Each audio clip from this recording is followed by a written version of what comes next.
All right, so hello everyone. Nice to have you all join us today. My name is Gellis, and of course, this is Infinite Modesty Design. So just to let you know a little bit about me, of course, for who don't know who's joining in for the very first time, I do run a sewing studio in Toronto. We do teach sewing classes both online and offline. So of course, if you're interested in our sewing services, you could kindly contact us and we will be more than happy to help you out today or any day, of course. All right, so I have this wonderful lady that is a beautiful hobbyist. She loves sewing. She have a passion for sewing and we have connected online. So I'm so thrilled to have on our talk show today. And I would actually step back a bit and introduce her. Let she introduce herself. And definitely she have a lot of good stuff for us today. Our main topic is going to be about fabric and she will be giving us a lot of wisdom in that area. So thank you so much for joining me today, Therisa. Thanks so much, Gellis. I'm Therisa Shamsuddin Rogers, and I am a big sewing hobbyist. I've been sewing with a machine for about 25 years, then about 15 years before that by hand with little knitting needles, doing the Barbie clothes, doing the things that kids do who are interested in fabric and embroidery. And knitting, of course, big knitter, but I really started sewing about 25 years ago. And I had my grandma's 1952 Kenmore that was so valuable to my family. And my grandfather had saved for months to get that Kenmore, and it was passed down to me, and that's what I learned to sew on. I also learned from a village seamstress in Egypt, or you could say a folk seamstress. Excellent. One of the things about folk seamstresses or folk tailors is that they make whatever is worn in their local community. They make the same thing over and over with only minor variations because that's what that community wears. Right. So I learned from her, she measured with the fingers out to measure how long your arm would be or how long your body was. And that was an important combination with the I would say cosmopolitan kind of sewing that we learned to do here with measurements, with flat patterns, with draping. Right, yeah. So I learned a good deal about how people are made and how garments are made. And as I went on, I had a close friend who was a lingerie pattern designer. And I learned pattern design for all kinds of clothes, not just lingerie. I also really do enjoy making lingerie. And so over the years, I've just gotten more and more into it. And at this point, I've made everything you can wear except shoes. I've made every kind of women's wear except shoes. Wonderful. Oh, I'm so excited to hear that story. And the story that actually really intrigued me is the folk wear and then the measurement with the hands. That is so talented, actually. I think this is how even my grandmother and them probably learned to sew. Because growing up as a child, I can't remember she had a sewing, coming to think about it, and I can't remember she had a tape measurement. So that is so interesting. Yeah, it's really great to be connected to people all around the world who are doing the same thing, which is covering our bodies with fabric. And every culture does this. We obviously do it in different ways. We do it out of different fabrics, but it's really great to think about ourselves as part of a tradition that's existed throughout history and even before history. Absolutely. Wonderful. So I am very blessed to have you on today, to be honest with you, because I know I'll be gaining a lot. And the good thing with me, I like to gain from people experienced than me or have been in the industry longer than me. So thank you again for accepting my invitation to come on board and give us this great knowledge. Awesome. All right. So I remember you said you had learned from different, various different, background itself or different aspects of life. Have you ever taken a sewing class specifically? Like, have you ever learned to sew? A shirt making class with David Coffin. So he's a fairly well-known writer and sewist in North America. Okay. And that was interesting too, because at that time, I wasn't just using my grandma's Kenmore. I had gotten a modern Kenmore, but a very, very basic one without a lot of potential to make changes. And so I carried that to Coffin's class, and everybody else, when he was telling you, okay, put your needle 2 millimeters to the right. But 2 millimeters, how am I gonna make 2 millimeters? What are we talking about? How many power to move the needle? And everybody was pushing their machines and they were beeping and everything. And he said, you need to get another machine if you want to be precise. Now that turned out not to be true. Precise sewing has happened ever since hand sewing days. However, it was at that point that I started learning about computerized machines. And I now use computerized machines as well as mechanical machines. Computerized machines have the capability, I have them with 29 different needle positions, and you can really do that 2 millimeter. You can do the 2.1 millimeter. You have a lot of choices. I don't think that's essential for good sewing. Again, good sewing can happen with any kind of machine. It's happening inside you, inside your head. However, it sure makes it easier to do those tips on a collar, to do that decorative stitching, if you if you can move your needle. So that's the only time I've ever taken an actual in-person class. Okay, excellent, fabulous, wonderful. Actually have to look out that name up and check him out. How long ago was that? Was it a couple of years? That was in about 2007, probably. 2007, quite a bit of years ago. And that's when I moved into using the computerized sewing machines. Okay, great. So, one of the questions I actually get asked sometime by some of my students or just people in general, what is a good sewing machine to buy? So in your case, would you say the older machine would be the more durable, more stronger machine comparing to the older, for the newer machine, or what would be your view on the both of them? The first thing is you really have to consider your finances, and you have to consider how you're going to use the machine. You have to consider whether it needs to be portable. Right. If you have only a few $100s, 2 or 3 or 4 or less than that, many modern machines that are available for those prices aren't the best. Many modern machines that are available for those prices have plastic internal gears and also don't have maybe the kind of potential of staying good. And you'll notice when you look at the warranties that the companies are offering, the companies will be offering some of these machines with a 1 year or a 2 year. Right. Then they'll have some more expensive modern machines that they're offering you with a 20-year warranty. Right. Yeah. So, but those are going to cost more. So if you have a low amount of money and you're going to buy a machine that doesn't have a computer in it,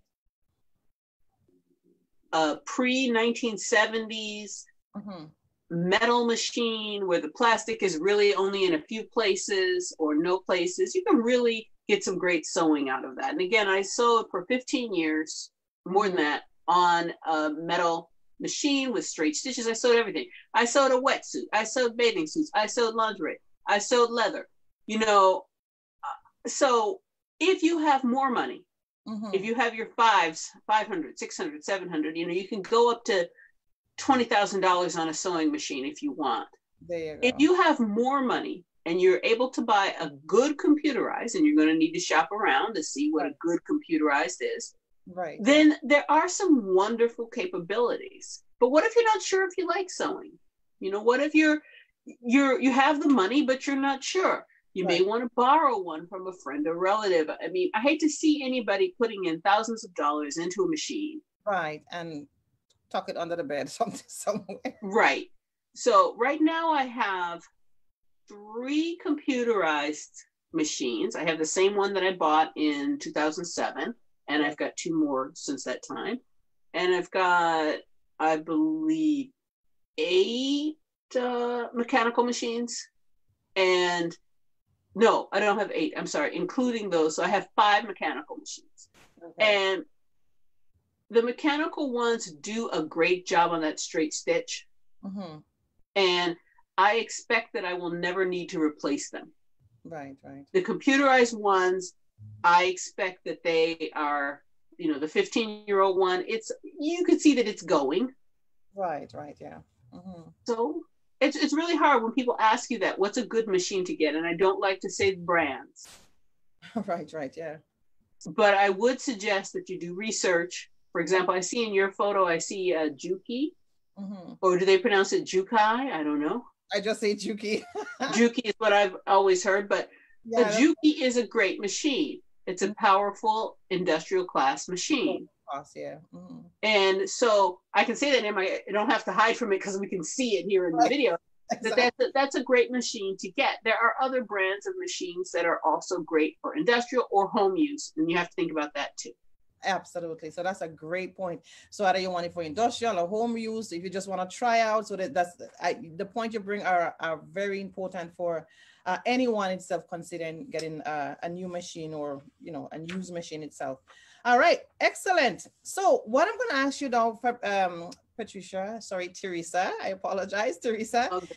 is that we're gonna just talk a little bit more about our fabric in general, right? So I'm gonna ask you now, where do you usually get your fabric, for instance? Like, where do you buy fabrics? Since you have been sewing for a while, like, you know, where do you get your fabric? I know that people can get this broadcast from all around the world. I mean, I know that people can log on to your Facebook page and they can ask in different countries. So sure. I'm an African American. I come from the United States, and that's where I usually have bought my fabric. Right. It's cheaper in the United States than in Canada, where I am right now. Right. I especially like to use fabricmartfabrics.com. It's a jobber. Yeah, I heard about it. Means it gets fabric that designers have bought too much of, or companies have printed too much of. And you often get in a situation with them where you can't reorder the fabric. You can buy what's there, and if it's not there, it's not there. So that's my favorite. They have high quality and good prices. Sometimes there also are bundle offers, like you pay $10 and you get 25 yards of fabric or something, but you have no choice what's in the bundle. Okay. And I had to check that it out. was that sometimes I used to get some beautiful silks out of that. Nice. Also, there will be creative challenges. Like, I thought it was fun to get the fabric out of the bundle, figure out how much of it there was, what I wanted to make out of it. So Fabric Mart Fabrics is a really source that I use. Fashion Fabrics Club out of Denver. They have reorderable fabrics. Not all their fabrics are reorderable, but they will tell you which ones there are. Right. Seattle Fabrics is for the performance fabrics, like the neoprene for the wetsuit, or the canvas if you're making a tent, a backpack, so forth. So those are some of my favorite places. Vogue Fabrics in Evanston, Illinois, Fishman Fabrics in Chicago, right. Gray Line Linen in New York. So these are some of the places I go to. I really like the Dongdae Moon Mall in Seoul, Korea. It's 6 stories in about 4 buildings of nothing but fabrics for sewing. Also, there are people in the basement. If you're a designer and you've got an idea and you just want a couple run up, there's people in the basement with sewing machines and sergers who will run that up for you. Where is that, Bridget? This is in Seoul, Korea. This is called the Dongdae Moon Fabric Market. Seoul, Korea, okay. In Seoul, Korea. And then it's not just that it's full of fabric, although there is fabric you can buy. It's the manufacturer's little showrooms. So there's even more fabric available than you would think would be on 6 floors and 4 buildings, because those are little booths, and then you tell the employee what you want from their line. You come back in a few hours, they will have it there for you. Like, they will have sent somebody over to the warehouse to get it for you. Right. So you get your silks, you get your linens, you get obviously your cottons, you get Rami, which Korea does a lot of work in Rami. Any kind, they don't do as much wool, but there is wool. I really like the Dongdae Moon Market, and Korea is a big source of fabric manufacturing for the world. So I've got a lot of that fabric here in the house from having lived in Korea. Right, right. Also, in a lot of countries near India, you can buy it at the grocery store. So I bought fabric at the grocery store in Dubai and Abu Dhabi. In fact, including one of the tops, I'm standing up to get the top. Sure. One of the tops that I want to show you today. Mm-hmm. So this is a lot easier to hang up than to get down. This top, Right. the fabric was bought in Abu Dhabi at the grocery store. It came with enough fabric for the blouse, the trousers, and the dupatta or scarf. It looks so rich. The fabric looks very rich. It's a cotton. Mm-hmm. You know, I've had this one about 9 years now, and in the washing and drying, it's still fine, but Mm-hmm. it does, you know, upon being with it in the room, Mm-hmm. it's no longer a first rank Fabric. cotton. Okay. You know, it's no, and it's been a long time. Yeah. But comparing with, I've got a filament silk here.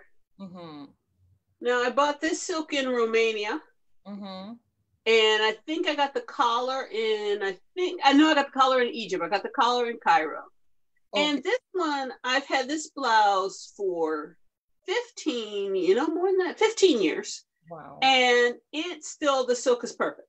Mm-hmm. And I have been washing it. I wash the silk in the washing machine or on the delicate, or either wash it in a big tub in the yard, you know, a big old zinc tub like we used to wash the clothes in.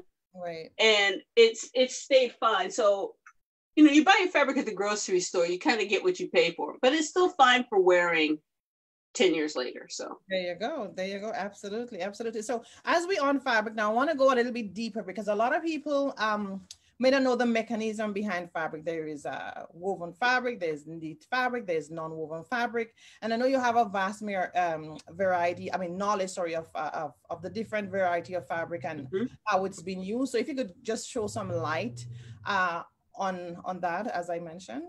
Great. Could you pull up the slide of the fabric? Absolutely. So let's get it here. You seen it? So this is a great slide to help us understand the basic structure and difference in the fabrics of a woven versus a knit versus a non-woven versus a felt, basically. Right. So a woven fabric, such as in number A, is made on a loom. You have hand looms, you have power looms, there are industrial looms. The looms bring the fabric horizontally and vertically. Right. When we see the fabrics, some types like jeans, which are tweeds, they may be slightly different in how they're organized, but the threads are going horizontally and vertically. And we call those two directions the grain. The grain, exactly, yeah. When we look at a knit fabric, which is in illustration B, that's a very blown up version of a t-shirt or a sock or a sweatshirt or some kinds of skirts. This is knitted as if you had knitted it by hand, but by a professional knitting machine. Some of these machines are large enough that you could stand 30 adults inside of them, for example. But these machines go round and round and create a garment whose thread is going around and around in a spiral. Right. Now, knits or wovens can be made of any material. You can have cotton knit, cotton woven, silk knit, silk woven, same thing for wool and linen and hemp and so on. Right. Now the bottom two pictures, the C, this is a non-woven fabric. Right. Non-woven fabrics are made out of a synthetic material, a type usually of a polyester. They're mashed together, their fibers mashed together by a press under heat and pressure to form something that drapes like fabric. Right. On the D, we have what looks like felt.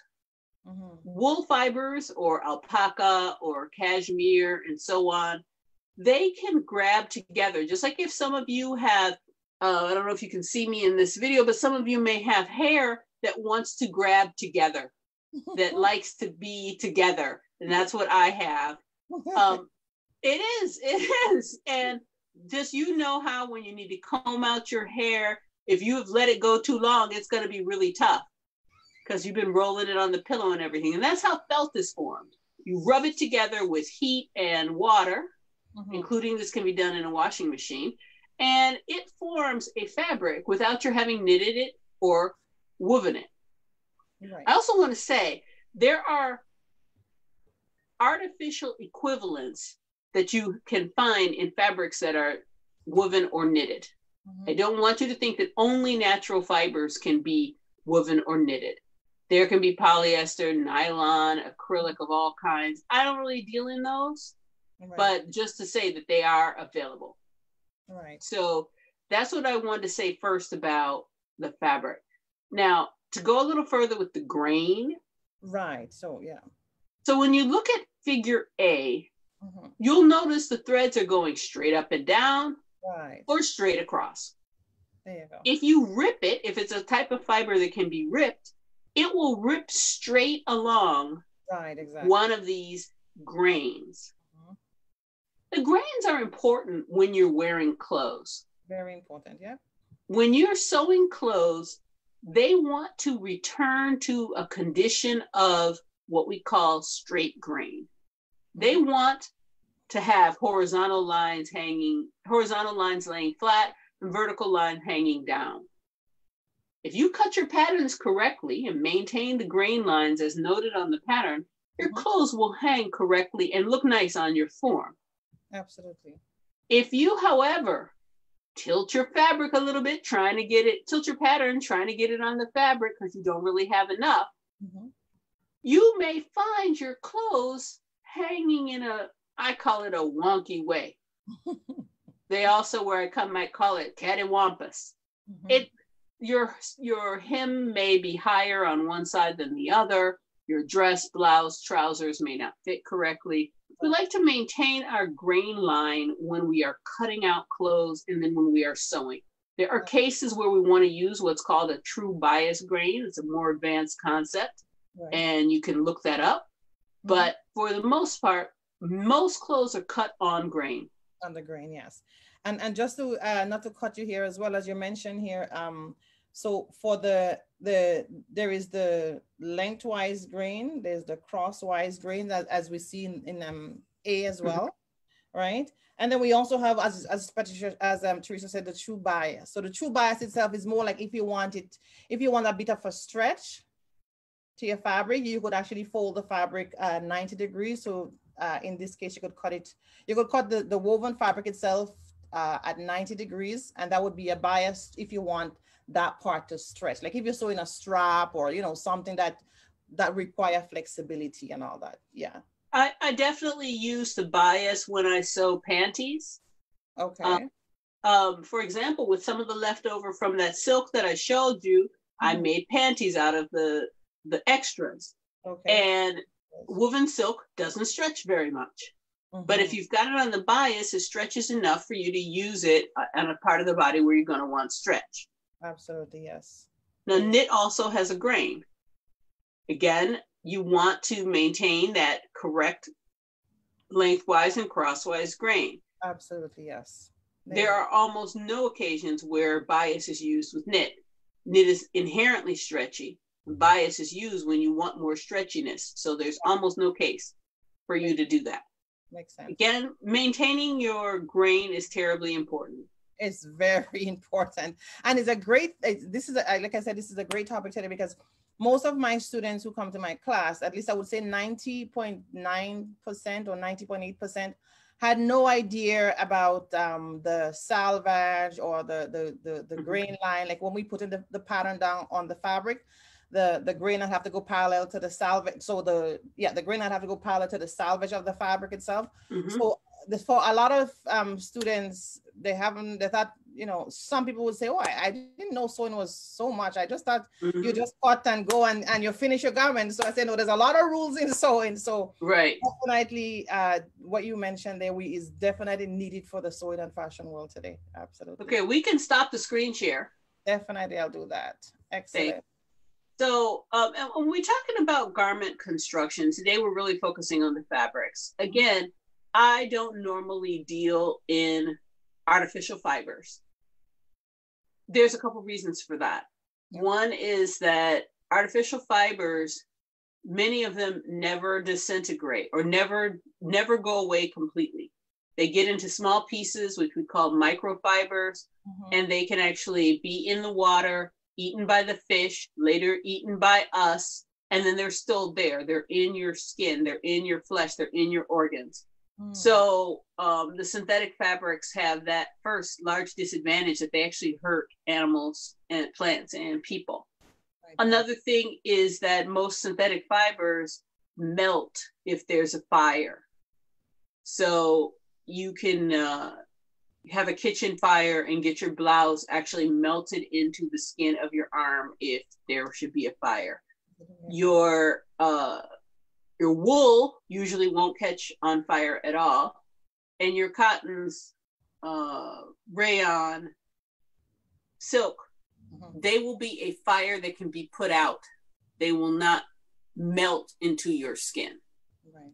So those are my main reasons. It's also hotter inside these synthetic fibers, and your body doesn't breathe as well.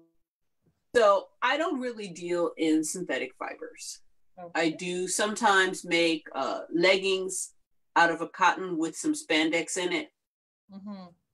But for example, I don't make jeans out of cotton with spandex. I make jeans out of 100% cotton. As much as possible, I try to use 100% natural fibers, which can decompose. Right, right. Excellent. So go ahead. Go ahead, Janice. I was saying, you know, that's knowledge for me about the fire, which one could go in fire. Maybe we definitely have to talk a little bit more after the live itself, because I wasn't aware, as you explained it in depth, which one could actually, you know, cause fire. But you also, one thing when we're talking about fire, for children's nightwear, the North America requires that children's nightwear be treated with a flame retardant chemical. Because children, if there's a fire, they may try to run. They don't stop, drop, and roll as they're taught to do. They may run. And if they're wearing cotton or something, which, as I've told you, will burn, then we do have to treat their nightwear. So was it, right. Okay. So the one you was talking about, I was saying I wasn't clear, was the one with the skin. You said any of the artificial fibers, if there's a fire, they will melt. Right, gotcha. And that's one of the ways you can tell you have an artificial fiber. You know, you take a little scrap of it and you try to burn it, and then when you put it out, it'll have a bead of plastic. And you know, that sticky black plastic, like burned plastic, and that will burn into your arm or something if you're wearing it. Right. Wow. So very, very a lot of knowledge I actually gained, of course, as well, talking about fabric. There's a lot more to learn about fabrics. I'm telling you, there's a lot of in-depth knowledge to learn about fabric. It's not just cut, sew, and let's go. Not at all. No. Not at all. So I remember the last time we were speaking and you were saying about the top weight and the bottom weight. So can you show more light on that for us today? Sure. So fabric obviously comes in different thicknesses in terms of how see-through it is, how it's drape, meaning it's falling. Is it falling gently or stiffly? Things like that. And there are some kinds of fabric that just won't hold up on your lower half. You know, as you're bending, your muscles in your legs and rear end are very powerful muscles. As you're sitting, getting up, sitting, getting up. Some fabrics will bag out if you're not careful, or some will just start to disintegrate along the seams. And so fabrics that you can wear, but you don't wear them on the bottom, we usually call those top weight or blouse weight or shirting. Right. If you want fabric that can go on the bottom, we call that bottom weight. You can make trousers out of it, skirts out of it. And you may have, if you want to make a full garment, it should be bottom weight. So as far as our traditions, we wear a lot of long garments in our culture. I'm talking about now not being an African-American, but being specifically an African-American Muslim. So we wear a lot of garments that go from the top to the bottom of our bodies. Here's an example. Stand up to get this one. Here's an example. This is a dress that goes all the way to the floor. And this is a bottom weight linen. Okay. Again, if it's going to cover the whole body, it's got to include the bottom, so you're going to use bottom weight. Right. When you're making blouses, even thin jackets, you can use blouses, shirting, things like that.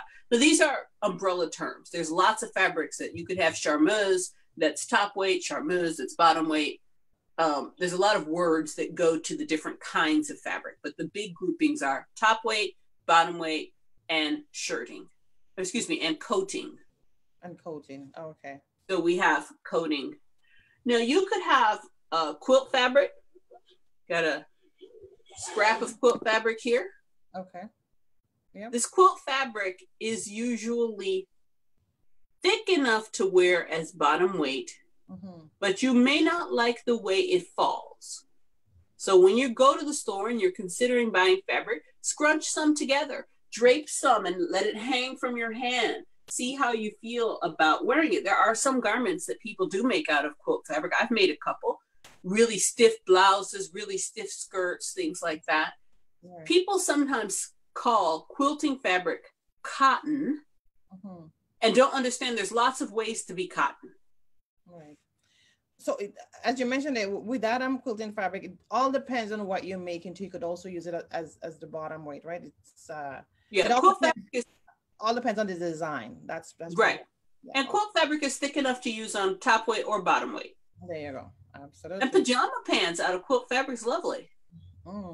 Again, the reason I'm specifically pulling out quilt fabric is that a lot of people just don't understand that quilt fabric is a specific type of crisp cotton.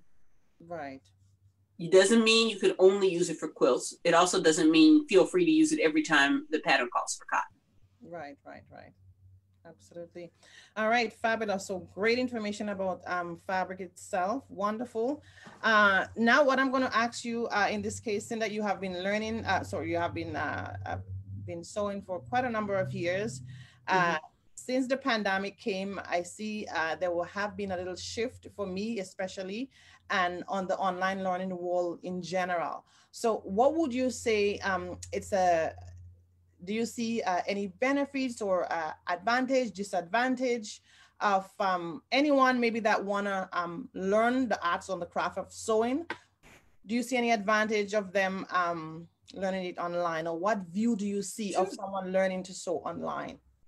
Well, absolutely. First, I'm really thankful that we have the technology that we can do that. Right now, you and I are in separate places. We're both in the Toronto area, but we're not in the same studio at all. Right. And neither one of us had to drive somewhere to make this video happen. There you go. And that too is a benefit for busy people. You know, you want to learn to sew. You don't want to have to go out there in the cold, spend half an hour or more trying to get to the studio. Right. That's one advantage. Another is that with careful camera use, you can actually see better online than you could in the class, because the teacher's got the camera right on the machine or the cutting. And so that allows you to get a better view. You also can have, I think, more variety in courses you can access. I've been looking at some courses from Morocco and Algeria, where they're teaching a method of a traditional garment, very similar to the one that I have. It's called a jalaba. And there's YouTube videos for this. I'm not there with them. I can see things that I couldn't find in North America for classes. Right, yeah. When you're choosing a class online, I do think it's very important to identify what you're supposed to learn from that lesson, what you're going to learn in that lesson. Absolutely. And to make sure as a good student that you have learned that by the end of the lesson, and to ask if you haven't. If you were told that you're going to learn how to put in a zipper and you don't feel real good by the end of it on how to put in a zipper, to persist and say, you know, I didn't completely understand about exactly what we do as our first step in putting in the zipper and things. Yeah, and that's a great point actually, Therisa, because, you know, even in my own studio class, one thing I like to emphasize is that, do you understand? And they'll say, oh yeah, no, you know, so say for instance, the class is coming to an end and the student might say, it's okay. So I said, no, do you understand? Because the goal of you coming to the class is to make sure you understand the method that you could do it when no one is around, pretty much, right? So That's a great point to ensure that you really the outline is there. You know clearly what you would learn, and definitely you learn it and move on. So yeah. And another great thing is that you can also review the videos later in most kinds of online classes. The teacher will give you permanent access to the videos. So it's very helpful. In general, I think that at least for me in the pandemic, I've made a lot of masks, upwards of 1,200 masks, really seriously mask sewing. And that's important. If you have resources to help the community, you have the time, you have the money. I'm not saying quit your job and make masks. Right. I'm saying, though, this happens to be a pandemic that needs masks. There are other situations going on all around us that we can be helpful in. People may not have money, but maybe they can mow a lawn for a neighbor, or maybe they can go to a grocery store, or maybe they're in a position where they need help and they should not be afraid to say so. So when we talk about the fact that in my country, more than 200,000 people have died of the COVID.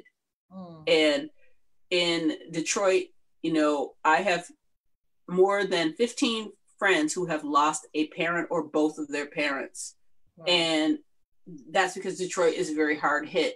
Right. But there's places everywhere in the world that you can be of service to others, not just when there's a pandemic, but especially when there's a pandemic. Absolutely. Absolutely. You said that so well. And I was making masks as well for the pandemic. And I, you know, especially when it was like in the heat of the moment, you know, I was making a lot of masks. And yeah, so there you go. So and of course there's a lot of different I guess did you learn any styles? Because there was various different styles of making masks. Did you get any videos that see a new style of how to make it this way? And it was online, I would guess, right? Right. I made masks in the style of Sewing for Change, which is a Toronto sewing group, and they had a designer design a mask protocol. But the majority of the masks I made were done with the AccuQuilt Go, which is a system that cuts out fabric. Oh, I think you showed me that, right? The one you showed me? Right. So just for people who are interested, that I don't own any stock in it or anything. It's a system where you cut fabric with a die, similar to a very sharp cookie cutter. Right. And so I bought dies from them. I had it sent up from, I forget where it's in Colorado or wherever it is. I had it sent to Toronto, and then it cuts a shape. So I made masks according to the shape that it cut. There you go. Excellent. Wonderful one. And I saw that, and yeah, I was really intrigued with that when I saw it. So awesome for sharing that. All right, so we are coming to a close here. I just want to find out from you, what is your sense of accomplishment in sewing? Like, what do you say you find in sewing? How is your, you know, some people are saying, you know, I find this in sewing, I find relaxation, I find a sense of peace. Like, what is your sense of accomplishment in sewing? Well, before I say that, I just had one more thing to say about the fabric. Absolutely. Go right ahead, Therisa. On the back of the pattern, if you buy a commercial pattern, it usually tells you which fabrics to use. Yes. And if you don't know what these fabrics are, I really like a book by Sandra Betzina called More Fabric Savvy. Or you can look up on the internet. If you can go to a fabric store, you know, you're not under quarantine or lockdown or whatever, you can go, and if you don't know, ask the people, what is voile? What is tulle? What is muslin or charmeuse or whatever? Because you still don't have to follow their recommendations, but as a beginning sewer, you may want to start with those recommendations. There you go. Well, absolutely, yeah. And when thinking of the accomplishment, feelings of sewing, what do I get out of it? I like to look the way I imagined that I would look. Okay. I like to fulfill my ideas of how I want to present myself to the world. So this abaya that I'm wearing, for example, so this is my design.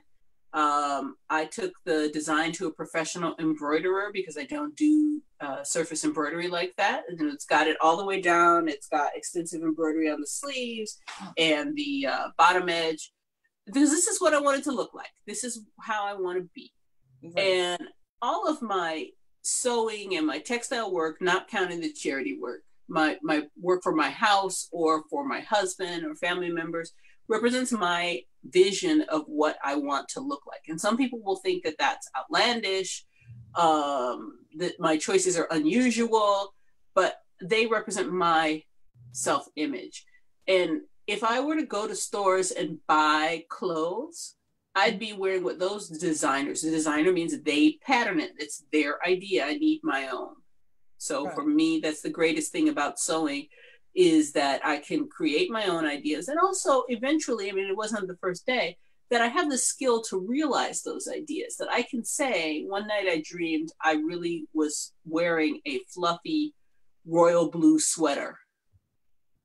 But I went out and made myself a royal blue sweater, and I don't need somebody to tell me or to show me on Instagram. Well, they didn't have Instagram, obviously, when I started sewing. I don't need somebody else's idea, although they're helpful and they're fruitful. I could say, I want this and I can do this. So that's been great for me. Absolutely wonderful. So here you heard it from Therisa itself, the fabulous hobbies. I'm so grateful that I met you online, of course. And is there anything else you want to say to our audience today?